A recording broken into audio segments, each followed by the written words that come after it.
Hallelujah. পড়ছি হগায় ভাববাদী 1:6। তোমরা অনেক বীজ বপন করিয়া অল্প সঞ্চয় করিতেছ, আহার করিয়া তৃপ্ত হইতেছ না, পান করিয়া আপ্যায়িত হইতেছ না, পরিচ্ছদ করিয়া উৎস হইতেছ না, এবং বেতনজীবী লোক সেরা থলিতে বেতন রাখে। বাহিনীগণের সদাপ্রভু এই কথা কয়েন, তোমরা আপন আপন পথে আলোচনা করো, পর্বতে উঠিয়া দিয়া কাষ্ঠ আনো এবং এই গৃহ নির্মাণ করো, তাহাতে আমি এই গৃহের প্রতি প্রসন্ন হইব এবং গৌরবান্বিত হইব। ইয়া সদাপ্রভু কহেন, তোমরা বাহুল্যের অপেক্ষা করিতেছ, আর দেখো অল্প পাইলে, এবং যাহা দিয়ে আনিয়াছিলে তাহা উপরে আমি ভূ দিলাম। বাহিনীগণের সদাপ্রভু ইহার কারণ কি? বাহিনীগণের সদাপ্রভু কয়েন, ইহার কারণ কি? কারণ এই যে আমার গৃহ উৎসন্ন রহিয়াছে, তথাপি তোমাদের প্রত্যেকজন আপন আপন গিয়ে দৌড়িয়া যাইতেছ। এই জন্য তোমাদের কারণ আকাশ রুদ্ধ, শিশির বর্ষণ করে না, ও ভূমি রুদ্ধ হইয়াছে, ফল দেয় না। আর আমি দেশের ও পর্বতগণের উপরে শস্য, দ্রাক্ষারস ও তৈল, প্রভৃতি ভূমির উৎপন্ন বস্তু উপরে এবং মনুষ্য, পশু ও তোমাদের হস্তে সমস্ত শ্রমের উপরে অনাবৃষ্টি আহ্বান করিলাম। Hallelujah, hallelujah. এখানে হগায় ভাববাদীর কাছে যে মন্দির পুনর্নির্মাণের বিষয় ঈশ্বরের সদাপ্রভুর বাক্য উপস্থিত হয়েছে, তখন সে গিয়ে যাজকদের কাছে গিয়ে বলছে যে ঈশ্বর সদাপ্রভু এই গৃহ নির্মাণ করতে বললো। আগে তোমরা কি করো? আগে লোকে সকলে তোমাদের বাড়ি মেরামত করো, বাড়ি তৈরি করো। তোমরা করছো, কিন্তু তাতে তোমাদের কুলোচ্ছে না, তোমাদের যে অর্থ নিয়ে নেমেছো সেটা পূর্ণ হচ্ছে না। কারণ কি? ঈশ্বর সদাপ্রভু সেই যে গৃহ তুমি নির্মাণ করেছো তাতে ঈশ্বর সদাপ্রভুর আশীর্বাদ নেই। এই কারণে তোমরা যেটা করছো তাতে মানে ঘাটাই দেখছো, খালি দেখছো, আর পরিশ্রম প্রেরণায় ডুবু থেকে যাচ্ছ। কারণ তোমরা ঈশ্বর সদাপ্রভুর গৃহ নির্মাণ করছো না। ঈশ্বর সদাপ্রভুর যে মন্দির, সেই মন্দির নির্মাণ করছো না। মন্দির দুরূপ হয়। প্রথম মন্দির হচ্ছে আমাদের শারীরিক মন্দির, আর দ্বিতীয় মন্দির আমরা যেখানে ঈশ্বর সদাপ্রভুর আরাধনা সকল সন্তান একত্রিত হই, সেটা হচ্ছে আরেকটা মন্দির। এই যে আমরা আজকে এই যে ভবনে আছি, এটা ঈশ্বর সদাপ্রভুর মন্দির। আজকে ঈশ্বর এই জায়গায় আমাদেরকে নিয়ে এসেছে। তো এই মন্দিরটা আমরা নির্মাণ করছি না, বাইবেলে বলছে ঈশ্বর সদাপ্রভুর প্রাঙ্গণকে আমরা নির্মাণ করছি না। এই কারণে আমাদের জীবনে অভাব অনাটন যাচ্ছে না, সমস্যা যাচ্ছে না। আমরা অনেক বীজ বুনছি, কিন্তু জমিতে মনে করুন চাষি চাষ করছে, অনেক শস্য ফেলছে, ফসল অল্প পাচ্ছে। কারণ কি?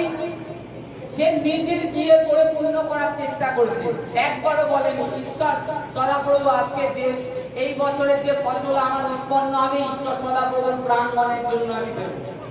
এইরূপ ভাবনা, এইরূপ চিন্তা তাদের মধ্যে ছিল না। এই কারণের জন্য বীজ অনেক বোনা হচ্ছে, কিন্তু ফসল সেই হিসাবে আসছে না, অল্প পাচ্ছি। কারণ ঈশ্বর সদাপ্রভু স্বর্গের দ্বারকে রুদ্ধ করে রেখে দিয়েছে, বন্ধ করে রেখে দিয়েছে। আমরা সব সময় চিন্তা করছি যে আমাদের শারীরিক সুস্থতা, কিন্তু ঈশ্বর চাচ্ছে আগে তোমার দেহের মন্দির গঠন করো, তারপরে ঈশ্বর সদাপ্রভুর যে ভবন আছে সেটাকে তৈরি করো, তারপরে দেখো ঈশ্বর তোমার উপরে আশীষ করে কিনা, ঈশ্বর তোমার উপরে ব্লেস করে কিনা, তিনি স্বর্গের দ্বার খুলে দেন কিনা। আমরা সেগুলো করছি না। এখানে বাইবেলে লেখা রয়েছে তোমরা অনেক বীজ বলো, তা সত্ত্বেও তোমরা ফসল অল্প পাচ্ছ। অনেক চেষ্টা করছো যে কোনো কাজে নেবে, কিন্তু যে পরিমাণে তুমি পরিশ্রম করছো সেই পরিমাণে অর্থ পাচ্ছ না। কারণ এতে ঈশ্বর সদাপ্রভুর আশীর্বাদ নেই। এই কারণের জন্য, কারণ ঈশ্বর সদাপ্রভু যদি আশীর্বাদ থাকতো তাহলে তুমি অত পরিশ্রমের জন্য, বাইবেলে লেখা আছে আমাদেরকে ঈশ্বর সদাপ্রভু বেছে নিয়েছে, তাই তো? আমাদের মধ্যে এক সময় পাপ ছিল, এই কারণের জন্য ঈশ্বর সদাপ্রভু থেকে একটা ক্রোধ এসেছিল। যখন আদম প্রথম পাপ করে তাকে বলেছিল তুমি ঘাম ঝরিয়ে তোমার খাদ্য সঞ্চয় করবে, পরিবারের জন্য খাদ্য আনবে, পরিশ্রম করতে হবে তোমাকে। কিন্তু আজকে ঈশ্বর সদাপ্রভু এই শ্রাপটা থেকে আমাদের মুক্তি করে দিয়েছে যীশু খ্রিস্ট দ্বারা। তিনি রাজাধিরাজ মহারাজ। আজকে ঈশ্বর সদাপ্রভু যে আজ্ঞা, সেই আজ্ঞা যদি পালন করি, অবশ্যই আমাদেরকে বাইবেলে লেখা রয়েছে ঈশ্বরের বাক্য। আজকে যখন আমি ঈশ্বরের রাজ্যে কিছু বুনবো, তখন আমি ঈশ্বরের কাছে একটা জোর গলায় চাইতে পারবো যে ঈশ্বর, আমি তোমার প্রাঙ্গণে যেটুকানি হোক দেওয়ার চেষ্টা করি, তুমি আমাকে। আর কিছুদিন আগে একটা টেস্টিমনি, একটা গবাই শুনেছিলাম, বলছে ঈশ্বর তুমি আমাকে আমার বাড়ি দাও, আমাকে একটা বাড়ি দাও, লোকে ভাড়া বাড়ি থাকি। তখন পাঁচটা প্রার্থনা করা শুরু করতে থাকে, বলছে তোমরা নিজেদের স্বার্থের চেষ্টা করো, এই কারণের জন্য পাচ্ছ না, মন্দ ভাবে চাচ্ছ, কারণ কি তোমরা নিজেরা ভালো থাকবে সেটাই করছো। তা বলছে এইরূপ প্রার্থনা করো, ঈশ্বর তোমার জীবনে বেলেস করবে কি, যে ঈশ্বর আমাকে এমন মানুষ তৈরি করো যেন লাখো লাখো লোকের বাড়ি আমি তৈরি করতে পারি। কারণ তুমি নিজের চেষ্টা করছো না কি ঈশ্বর সকলের বাড়ি যেন আমি তৈরি করতে পারি, যারা ভাড়া বাড়ি থাকে, যারা দিন দরিদ্র দুঃখী, তাদের জন্য আমি বাড়ি তৈরি করতে পারি। তারপরে দেখো তোমার বাড়ি হয় কিনা। তুমি 10-এর জন্য চাচ্ছ, ঈশ্বর কি তোমাকে বাড়ি দেবেন না? কিন্তু তোমরা মন্দ ভাবে চাচ্ছ, এই কারণে পাচ্ছ না। আজকে আমরা ঈশ্বর সদাপ্রভুর মন্দির নির্মাণ করছি না, নিজেদের বাড়ি নির্মাণ করছি, খুব পরিশ্রম করছি, খুব কঠোর পরিশ্রম করছি, অথচ নিজেদের যে বাড়ি, নিজেদের যে মন্দির, যেখানে অনন্ত জীবন কাটাতে হবে, সেই মন্দিরটাকে সুন্দরভাবে গুছাতে পারছি না। যে মন্দিরে এখন রয়েছে, এটা আমাদের মন্দির, ঈশ্বর সদাপ্রভু প্রিয়। এটা যখন আমরা নির্মাণ করবো, ঈশ্বর সদাপ্রভু স্বর্গের দ্বারকে খুলে দেবে। আমাদের যা কিছু যাস না, ঈশ্বর পূর্ণ করবে। তারপরে পরের পেজে যাব, পরের পেজে যাব।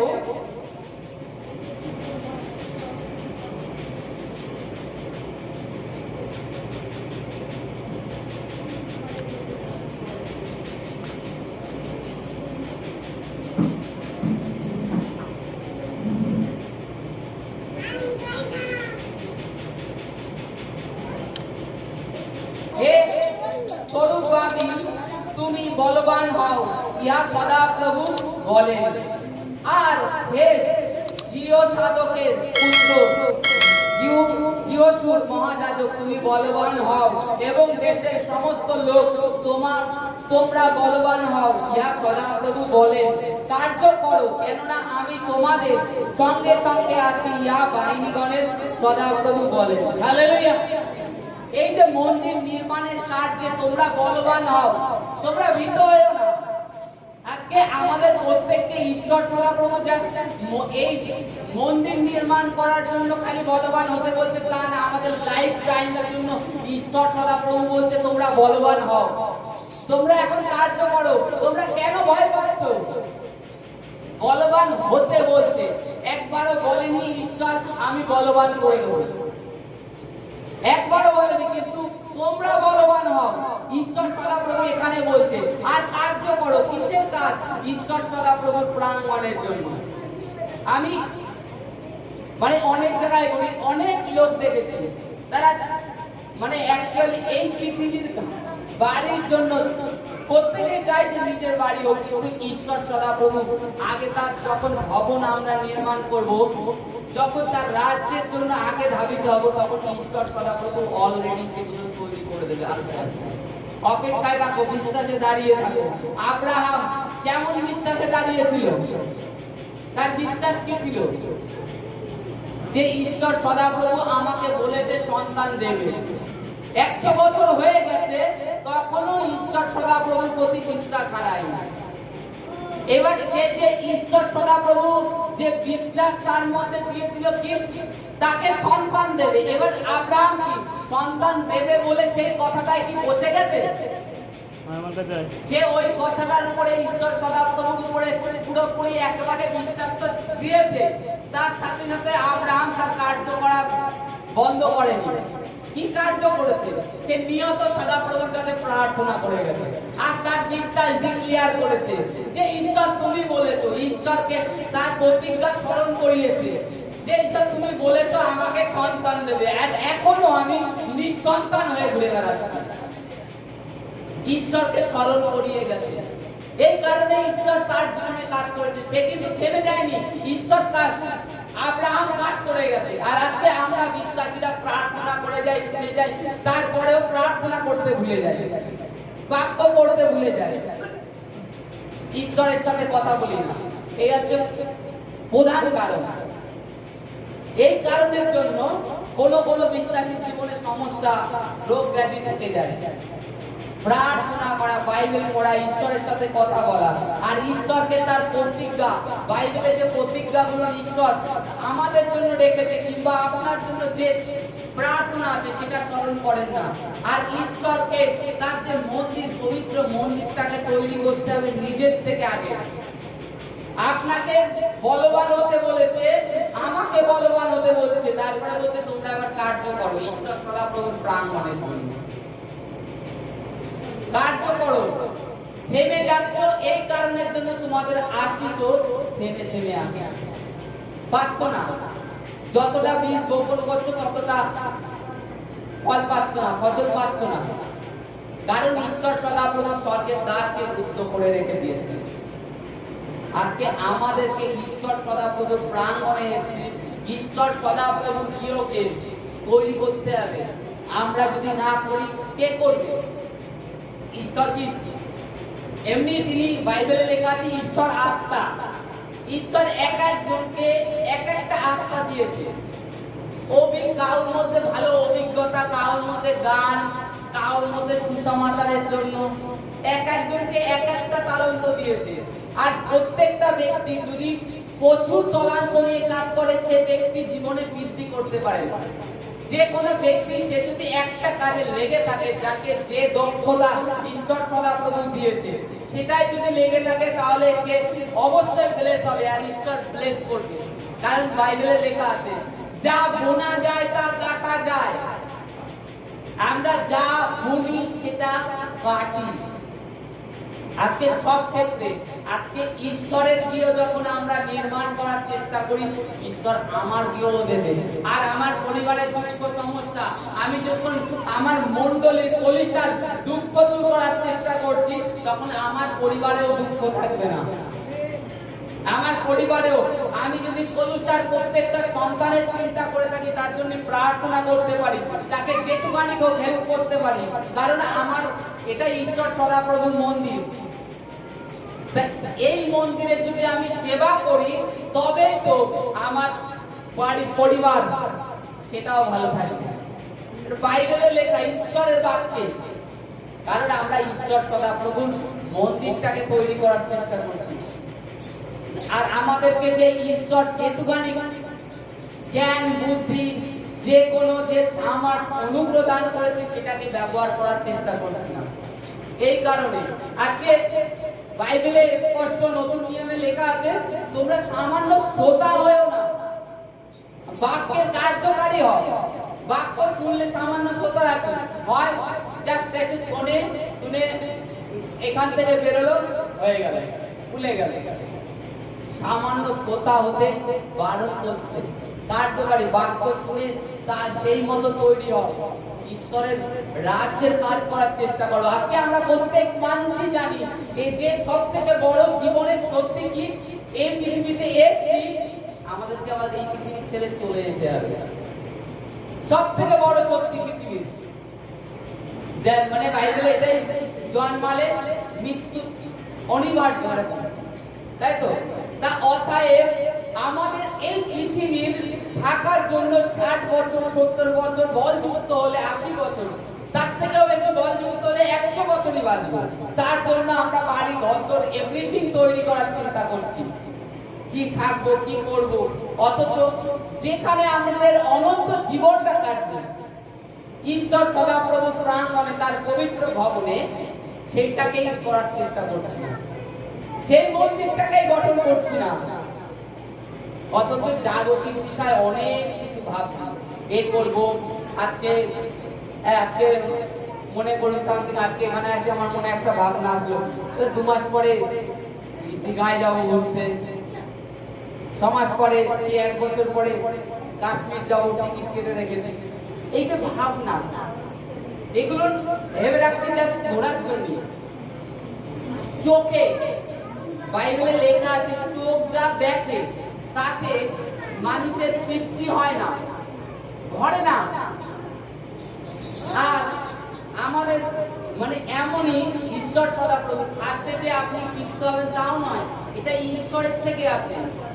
আর ঈশ্বর আপনার মধ্যে সেই রূপ ভাবনা দিয়ে দেবেন যখন আপনি ঈশ্বর সদাপ্রভুকে আপনার মধ্যে আহ্বান করবেন, আপনার মন্দিরটাকে গঠন করবেন। যখন ঈশ্বর সদাপ্রভু আসবে তখন আপনি দেখবেন আপনি পৃথিবীর সব পেয়ে গেছেন, আপনার আর কিছু দরকার নেই, আপনার আর কিচ্ছু দরকার নেই। এভরিথিং যে আপনার পরিবারের আছে কিংবা আপনার রিশতেদার, মানে নিজের কাছের লোক, ক্লোজ লোক, সেও আপনার থেকে মানে তখন মনে হবে যে সব তো মায়া। ঈশ্বর সদাপ্রভুর মন্দিরকে আগে আমাদেরকে তৈরি করতে হবে, তবে আমরা ঈশ্বরের থেকে সেই শান্তি, অনুগ্রহ, আশীষ, সুস্থতা, তারপরে আমাদের যে রেনা দায় যা কিছু থাকে সেই সমস্ত কিছু থেকে মুক্ত হব। আমরা মন্দভাবে চাচ্ছি, চাওয়া আমাদের সঠিক হওয়ার প্রয়োজন, তবেই আমরা পাবো। আজকে যে এভরিথিং ঈশ্বর সমস্ত কিছু, আজকে আপনি খালি একটা বিষয় ভাবছেন যে যিশু খালি সুস্থ করে, তা নয়। আপনি যিশুকে যে লেভেলে রাখেন, মনে আপনার ভাবনা এসে যে যিশু খ্রিস্ট খালি সুস্থ করে, আপনার জীবনে খালি সুস্থতাই হবে, আর আদার্স কোনো কাজ হবে না। আর আপনি যদি মনে করেন যে যিশু একমাত্র ঈশ্বর, তিনি সমস্ত কিছু আমার জীবনে করেন, আমার আর্থিক সমস্যা দূর করতে পারে, আমার দেনা দায়িত্ব থেকে আমাকে ছুটকারা দিতে পারে, আমার কোর্টের যে সমস্যা কেস চলছে তার থেকে আমাকে রিলিজ করতে পারে, আমাকে দুষ্ট আত্মার থেকে রিলিজ করতে পারে, তবে আপনি যখন যিশু খ্রিস্টকে এই লেভেলে যখন রাখবেন তখন দেখবেন আপনার জীবনে সেইভাবে কাজ হচ্ছে। আপনি একটা বিষয় রাখছেন, একটা বিষয় যাচ্ছেন, একটাই পাচ্ছেন, কারণ আপনার মাইন্ডে সেটা সেট হয়ে গেছে। আর বাইবেলে এই কথাটা লেখা আছে, নিজের বুদ্ধির উপরে নির্ভর করো। আমি নিজের বুদ্ধির উপরে নিজে নির্ভর করি, পরিষ্কার কথা।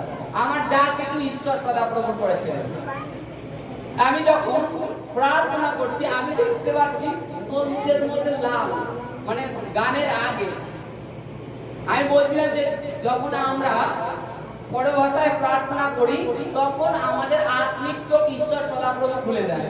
তা আমি দেখছি লাল, মানেটাকে আমি বোঝার চেষ্টা করছি। ঈশ্বরের গানের চলার মধ্যে মধ্যে প্রথম যে গানটা শুরু হলো তখন আমি বুঝতে পারছি, তখন যে গান শুরু করলো আমাদের ওয়ার্শিপ টিমরা, যে আজকে দুটো গানই করেছে যিশুর রক্ত দিয়ে, করেছে না? এই জিনিসটা দর্শনে ঈশ্বর দেখিয়ে দিল যে এই গান হবে। আমি কিন্তু ওদের কাছে শুনিও নি, জিজ্ঞেসও করি। আমি ওদের কাছে এইটুখানি শুনলাম যে তোদের গান রেডি তো? বললো হ্যাঁ। এটা কে? ঈশ্বর সদাপ্রভু আত্মিক চোখ খুলে দেন যখন অন্য ভাষায় করি, যখন আমরা ঈশ্বর সদাপ্রভুর মন্দিরকে তৈরি করার চেষ্টা করি।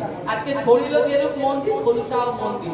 এই কলুসাকে আমাদেরই ঈশ্বর সদাপ্রভুর প্রাঙ্গণকে তৈরি করতে হবে। আজকে যখন 5 জন এক জায়গায় হয়ে একটা কাজ করবো তখন সেই কাজটার ভার কমে যাবে। আর যখনই এই কাজটাকে একা নেব তখন প্রচুর টাইম লেগে যাবে। তা আমরা যেন ঈশ্বর সদাপ্রভুর প্রাঙ্গণ নির্মাণ করার চেষ্টা করি, তার ভবন করি, তবে ঈশ্বর সদাপ্রভু আমাদের ভবন, আমাদের শারীরিক সুস্থতা, আমাদের হাতের কাজকে ফলকে বৃদ্ধি করবেন, তবেই করবেন। বাইবেলে লেখা আছে প্রথমে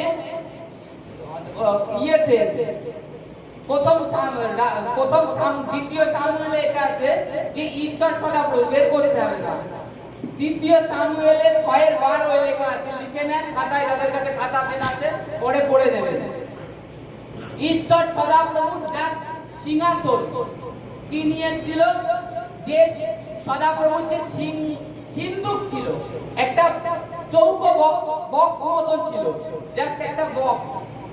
সেই বক্সটা মধ্যে কি ছিল, মসির লাঠি, তারপরে মান্নার একটা ঘট, আর 12 বস্তির সেই 12খানা ছোট ছোট পাথর যাই হোক রেখেছিল, আর তার মধ্যে ঈশ্বরের ব্যবস্থা, যে আজ্ঞা ঈশ্বর দিয়েছিল মসির কাছে, সেই ব্যবস্থার 2 প্রস্তার ফলক পাথরের পরে খোদাই করা। তাই এই যে ঈশ্বর সদাপ্রভুর সিন্ধুক, এই সিন্ধুক কি করলো, দাউদ চিন্তা করলো ঈশ্বর সদাপ্রভুর সিন্ধুক আমি এতদিন দেখি খালি তাঁবুতেই রয়েছে, ঈশ্বর দাউদের চিন্তা হলো নিজ নগরে নিয়ে যায়।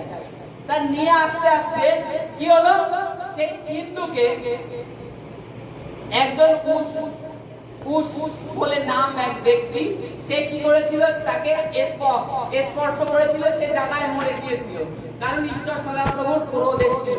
যাই হোক, তার মধ্যে অশুচি কিছু ছিল, এই কারণের জন্য ঈশ্বর সদাপ্রভুর ক্রোধ এসেছিল। তারপরে সেখান থেকে দাউদ আর ভয়তে সেই সিংহাসন আনেনি, সেখানেই ওবেদ লেখা আছে, ওবেদ ইদোমের বাড়িতে সেখানে রেখে দিয়েছে। তখন ঈশ্বর সদাপ্রভুর সিন্ধুক রেখে দিয়েছে, আর ঈশ্বর সদাপ্রভুর সিন্ধুক থাকার কারণে এতটাই আশীর্বাদ করেছে ওবেদ ইদোমকে, তার পরিবারকে প্রচুর, মানে 3 মাস মতন ছিল, 3 মাসে তার বাড়িতে এতটা অনুগ্রহ করেছে ঈশ্বর, তার গরু মেষ এভরিথিং সমস্ত কিছু ফলবান হচ্ছে, জমি যা কিছু যে কোনো কাজে হাত দিচ্ছে তাতেই ফলবান হচ্ছে। তখন দাউদ দেখলেন, ইমা ঈশ্বরের এতটা অনুগ্রহ হয়েছে ওবেদ ইদোমের বাড়ি, আমি আবার ঈশ্বরের সিন্ধুক নিয়ে আসবো দাউদ নগরে, কারণ ঈশ্বর যদি ওবেদ ইদোমকে এতটা আশীর্বাদ করতে পারে আমাকেও করবে। তখন দাউদ পুনরায় দাউদ নগরে নিয়ে আসে। তাই ঈশ্বর এতটা ব্লেস করেছিল, আজকে দাউদের মনে কি ছিল, যে ঈশ্বরের সিন্ধুক এদিক ওদিক ঘুরে বেড়াবে, আমি নিয়ে যাই, আমি সেটাকে আবার স্থাপন করব। আজকে আমরা ঈশ্বরের যে আজ্ঞা, এই যে আজকে বাইবেল দিয়েছে, এটাই আমাদের হৃদয়ে স্থান দিতে হবে, এটাকেই নির্মাণ করতে হবে, তখনই আমাদেরকে ঈশ্বর আশীষ করবে, ব্লেস করবে। বাইবেলের বাক্য মানতে হবে। তারপরে লেখা আছে দ্বিতীয় 2 সামুয়েল 6:12 লেখা আছে, ঈশ্বর ওখানেও প্রচুর রূপে আশীষ করেছে, কারণ ঈশ্বর সদাপ্রভুর মন্দির নির্মাণ করার চেষ্টা করেছিল, কে জানি। তারপরে রাজা বলিতে সলোমন রাজা যে ঈশ্বর সদাপ্রভুর মন্দির নির্মাণ করেছিল, ঈশ্বর ডাইরেক্ট সলোমনের সাথে কথা বলতো, এটা জানি। ঈশ্বর স্বপ্নে তার সাথে কথা বলেছে, প্লাস তার গৃহকে, তার পরিবারকে প্রচুর রূপে আশীষ করেছে। সলোমনের জীবনে কোনো কষ্ট ছিল না। আর আজকে যদি আমরা হিতোপদেশের বাক্য পড়ি, সমস্ত বাক্য সলোমন রাজার লেখা, যত জ্ঞানের, এত জ্ঞানের কথা সলোমন রাজার লেখা। কারণ কি, ঈশ্বর সদাপ্রভু তাকে আশীষ করেছিল, প্লাস জ্ঞানে পরিপূর্ণ করেছিল। তার জীবনে কোনো দুঃখ ছিল না, কোনো যুদ্ধ ছিল না। তার পিতা দাউদ কেন গৃহ নির্মাণ করতে পারেনি, তার হাতে রক্ত ছিল, পাপ ছিল, কিন্তু সলোমন করেছিল। সলোমনকে এতটা আশীর্বাদ করেছিল ঈশ্বর। তা আজকেও আমাদেরকে ঈশ্বর সদাপ্রভুর ভবন, তার পবিত্র ভবন যদি নির্মাণ করার চেষ্টা করি, কিংবা আমরা যদি ঈশ্বরের রাজ্যের চেষ্টা করি, তবে ঈশ্বর আমাদেরকে ব্লেস করবে সব ক্ষেত্রে। কোনো যে এই জিনিসটা করতে পারে, এটা করতে পারে না, ওটা নয়। যিশু যেরকম অন্ধের চোখ দিতে পারে, প্যারালাইসিসকে সুস্থ করতে পারে, মৃতকেও জীবন দিতে পারে, আর আবার আত্মিক অবস্থা থেকেও তাকে তুলতে পারে। অতএব ঈশ্বর সদাপ্রভুর মন্দির আমাদেরকে আগে নির্মাণ করতে হবে। Hallelujah, hallelujah, hallelujah, hallelujah. আরেকটি